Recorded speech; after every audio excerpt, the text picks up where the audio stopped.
KTR farm house పై కేంద్ర మంత్రి Bandi Sanjay interesting comments చేశారు. ఫామ్ హౌస్ కేటీఆర్ది కానప్పుడు డ్రోన్ ఎగరేశారని రేవంత్ రెడ్డిపై కేసు ఎందుకు పెట్టారని ప్రశ్నించారు.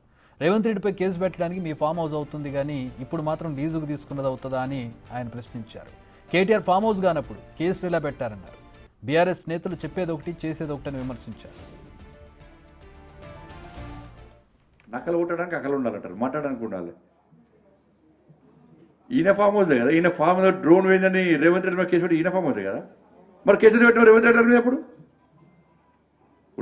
నీ ఫామ్ హౌస్ మీద డ్రోన్ ఎగ్రేషన్ అని చెప్పి రేవంత్ రెడ్డి గారి మీద కేసు పెట్టినావు. మరి ఎవరి ఫామ్ హౌస్? అప్పుడు నీ ఫామ్ హౌస్ అని కేసు పెట్టినావు కదా, ఎందుకు పెట్టావు? మరి ఇప్పుడు లీజ్ అప్పుడు నీ ఓను. టీఆర్ఎస్లో గదే పాలసీ వాళ్ళది, బీఆర్ఎస్లది. వాళ్ళు చేస్తే సంసారం, ఇంకో చేస్తే వ్యభిచారం. నకలు